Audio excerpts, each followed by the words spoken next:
जब से प्रदेश में आपदा आई है,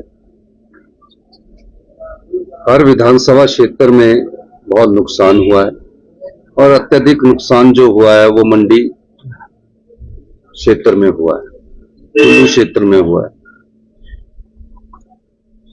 जैसे ही घटना का पता लगा, सबसे पहले मैं धर्मपुर गया और धर्मपुर में जाने के बाद उन परिवारों से मिला, निर्देश दिए। धर्मपुर के विधायक चंद्रशेखर जी मेरे साथ थे। उसके बाद मुझे पता लगा कि जंजैली में और सिराज में अत्यधिक नुकसान हुआ है, राशन की दिक्कत आ रही है। मैं खुद हेलीकॉप्टर लेकर, मुझे मना भी किया गया कि वहां भी मौसम ठीक नहीं है, मैंने कहा कि उन परिवारों को राशन पहुंचाना है और जयराम ठाकुर जी से भी पहले हम वहां पहुंचे और राशन छोड़ा। राशन छोड़ने के बाद मैं वहां से वापिस आ गया, क्योंकि सड़कें खुली नहीं थी और जहां हेलीपोर्ट था वहां की से नीचे का जो सड़क थी या रेस्ट हाउस को जाना था, वो सड़क भी टूटी हुई थी। मेरे से निरंतर विधायक दल के नेता जयराम ठाकुर जी ने संपर्क किया और मैंने अधिकारियों को उनके सामने भी निर्देश दिए कि अधिकारियों को, क्योंकि उनकी विधानसभा क्षेत्र में अत्यधिक नुकसान हुआ है, कि जो कहते हैं, जितना कहते हैं उस दृष्टिकोण से इनके अनुसार कार्य किया जाए, क्योंकि उनका विधानसभा क्षेत्र 40-50 के करीब जेसीबी, 4-5 के करीब पॉकलाइन वहां लगी, जो कि विभाग ने मुझे बताया है। और उसके बाद हमने सड़कें खोली। उसके बाद विधायक दल के नेता जयराम ठाकुर जी अपने विधानसभा क्षेत्र में लोगों से मिलने के लिए। सरकार का दायित्व ये होता है और कर्तव्य ये होता है कि पूरी जानकारी प्राप्त करने के बाद उन आपदा प्रभावित परिवारों की किस प्रकार सहायता की जाए। हिमाचल प्रदेश के पहाड़ी क्षेत्र को देखते हुए हमने सबसे पहले सड़कों को खोलने का कार्य शुरू किया और पीने के पानी की योजनाएं, और जो आपदा में जो व्यक्ति खो गए थे उनको ढूंढने का कार्यक्रम किया। सेना के हेलीकॉप्टर लगाए, एनडीआरएफ बुलाई, एसडीआरएफ बुलाई और युद्ध स्तर पर वहां कार्य शुरू हुआ। डिप्टी कमिश्नर वहां रुके और पहले ही दिन जैसे ही थोड़ा रोड खुला, वो मुख्यमंत्री मुकेश अग्निहोत्री जी वहां गए, हमारे विक्रमादित्य सिंह जी वहां गए। फिर उसके बाद हमने राजेश धर्मानी, मैं खुद गया, फिर राजेश धर्मानी जी को 2 दिन करसोग और सराज के, क्योंकि वो टेक्निकल क्षेत्र से थे, सिविल इंजीनियर है, उनको हमने वहां भेजा। और उसके बाद कर्नल धनीराम शांडिल जी वहां गए सारे आपदा प्रभावित क्षेत्रों में।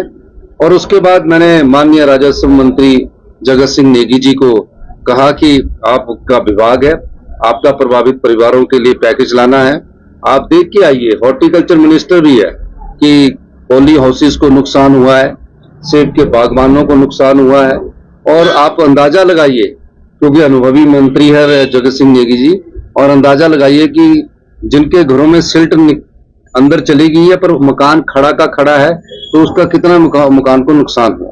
लोगों से बात की और उन क्षेत्रों में भी गए जहां अभी तक कोई पहुंच नहीं पाया। और उसके बाद नेगी जी के पास कुछ भारतीय जनता पार्टी के कार्यकर्ता आए। भारतीय जनता पार्टी के कार्यकर्ता कहते हैं कि थुनाग जो कॉलेज है उसको शिफ्ट ना किया जाए। थुनाग का जो कॉलेज है, उनके परिवार, उनके पेरेंट्स, माता पिता मुझे यहां भी मिले, कहा कि हम अभी थुनाग में नहीं जाएंगे, और जगत सिंह नेगी जी को भी मिले। हमने उसको टेम्परेरी तौर पर कहा कि जब तक रास्ते खुल नहीं जाते, पूर्व मुख्यमंत्री को खुद चलने में दिक्कत, वहां रास्ते चलने में दिक्कत आ रही, क्योंकि वो टेम्परेरी खुले हैं। तो जो बच्चे पूरे हिमाचल प्रदेश के थुनाग के हॉर्टिकल्चर यूनिवर्सिटी के कॉलेज में पढ़ते हैं, वो कहाँ जाएंगे? वो घबरा गए हैं। उनको ऐसे क्षेत्र में उनकी पढ़ाई का भी नुकसान ना हो, तो हमने उसको वहां से सिर्फ 50, 30, 40 किलोमीटर नाचन के क्षेत्र में शिफ्ट किया है और घोर में शिफ्ट किया है। पर मुझे नहीं लगता कि जयराम ठाकुर जी को जगत सिंह नेगी जी से क्या परेशानी है। शिफ्ट करना कोई गलत बात है? जब बच्चे जाना नहीं चाहते, 2 महीने तक उनकी पढ़ाई नहीं होती। नेगी जी से मिलने के बाद अगले दिन की बात हुआ है या उसी शाम की बात है, उन्होंने किसी और क्षेत्र में जाना था जहां पॉली हाउसेस को नुकसान हुआ था। वहां जाने लगे, आराम से वो अपनी गाड़ी में बैठे।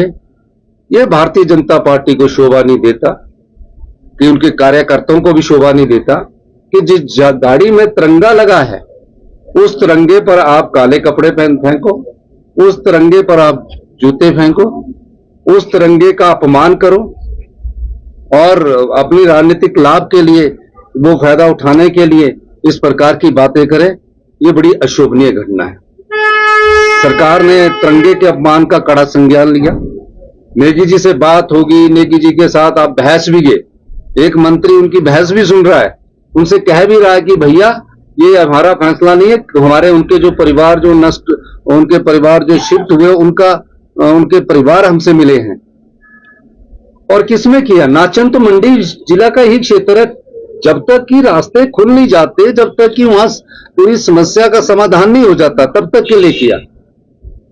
लेकिन वो माने नहीं और उन्होंने जहां उनकी गाड़ी पर झंडे फेंके, उनके तिरंगे का अपमान किया।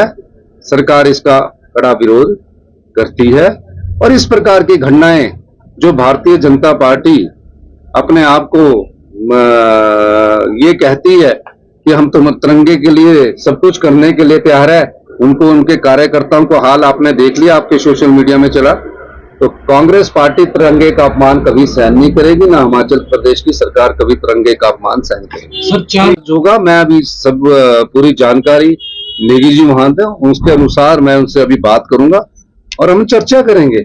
हम लोग स्वराज के करती है और इस प्रकार की घटनाएं जो भारतीय जनता पार्टी अपने आप को ये कहती है कि हम तो तिरंगे के लिए सब कुछ करने के लिए तैयार है, उनको, उनके कार्यकर्ताओं को हाल आपने देख लिया, आपके सोशल मीडिया में चला।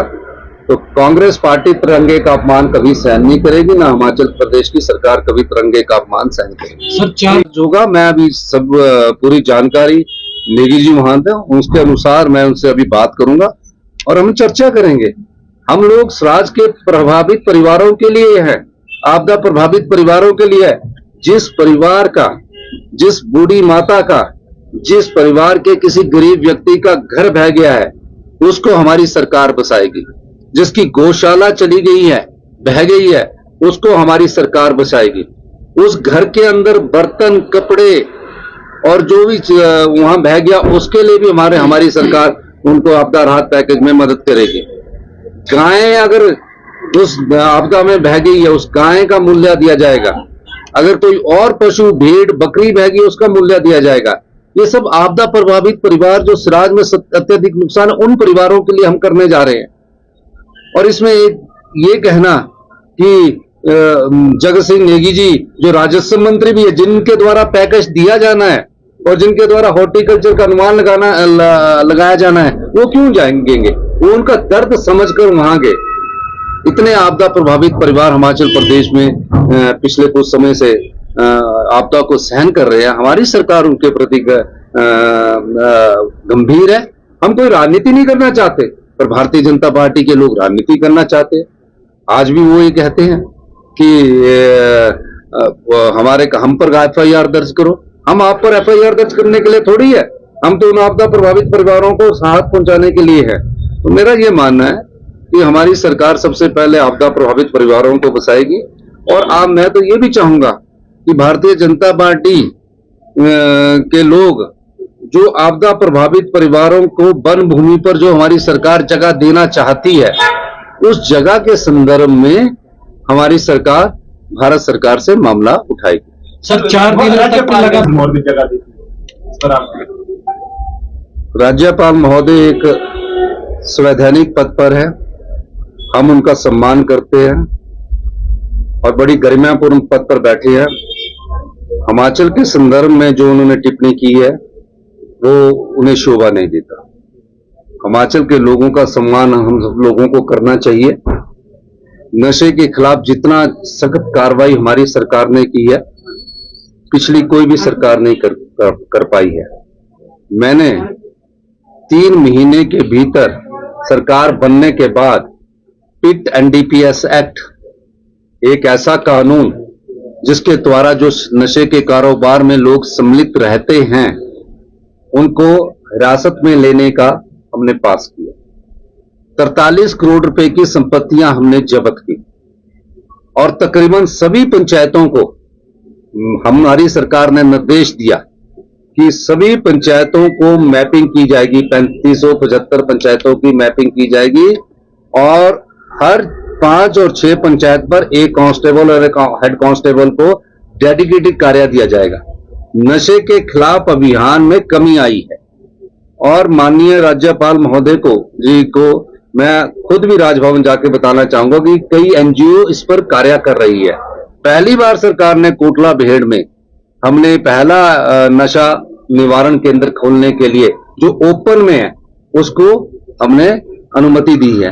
अब बनने के लिए समय लगेगा, तो मेरा यह मानना है कि माननीय राज्यपाल को संवैधानिक पद पर बैठ के इस प्रकार के से हिमाचल के संदर्भ में टिप्पणी शोभा नहीं देता, पर उन्होंने किस संदर्भ में की होगी और क्या कहा होगा मैं उनसे मिलकर बात करूंगा। सर ये व्यवस्था परिवर्तन है और इतिहास में 4 दिन बैठक करके आत्मनिर्भर हिमाचल कैसे बना जाए उस दिशा में हम आगे बढ़ रहे हैं। पहली बार 4 दिन ऐतिहासिक बैठक होने जा रही है, कैसे हिमाचल को नई दिशा दी जाए और आत्मनिर्भर बनाया जाए, इस दिशा से ये बैठक की जा रही है।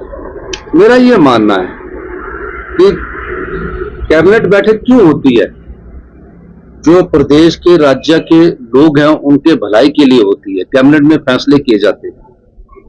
हमने 2.5 साल में जो हमने कार्य किया है और जो आने वाले समय के लिए व्यवस्था परिवर्तन तक से आत्मनिर्भर हिमाचल की ओर जो हम बढ़ रहे हैं, उस दिशा में हमारी ये 4 दिन की ऐतिहासिक बैठक हो रही है। ये कोई 2 घंटे चलने वाली नहीं है कि 2 घंटे, ये कम से कम पूरे मुद्दों पर बात करेगी और तकरीबन भविष्य की रूपरेखा को भी तय करेगी, ये मेरा मानना है। और हमारा ये मानना है कि हमें प्रदेश के हित में 4 दिन क्या, प्रदेश के हित में कभी भी बैठक हम कर सकते हैं और इस दिशा में हम आगे बढ़ रहे हैं। सर विधानसभा का मानसून सत्र क्या अभी? ये सारी इन बैठकों में ही फैसला होगा। आपने ठीक बोला, विधानसभा का मानसून सत्र है, आपदा राहत है, कई और चीजें भी आ रही है प्रदेश के हित के लिए। सर आपदा को लेकर 1 महीना होने जा रहा है कि आप कंट्रोल पे? मैं आपदा के संदर्भ में ये कह सकता हूं कि आधा मानसून हमारा बीत चुका है और अगस्त अभी शुरू होने वाला है, क्योंकि 2023-24 में 14 अगस्त को 2023 को आपदा आई थी और शिमला में और पूरे प्रदेश में एक ही दिन में 51 मौतें हुई थी, 51 जिंदगियां हमें छोड़कर चली गई थी। मेरा ये मानना है कि अभी हमारे मानसून के कारण जो नुकसान हुआ है उसमें तकरीबन 1500 करोड़ रुपए का नुकसान हुआ है और काफी जाने गई है। तो अभी तो हम यही कह रहे हैं कि हमारी पूरी तैयारी है और आपदा प्रभावित और रिकंस्ट्रक्शन के लिए हिमाचल प्रदेश सरकार वर्ल्ड बैंक से बातचीत कर रही है, ताकि जो पिछले कई सालों से हमारे पुल और ये टूटे हैं, स्कूल टूटे हैं, लाइवलीहुड हमारा खोया है, उसके लिए हम वर्ल्ड बैंक से बात करके एक 2200 करोड़ रुपए के प्रोजेक्ट पर भी कार्य कर रहे हैं।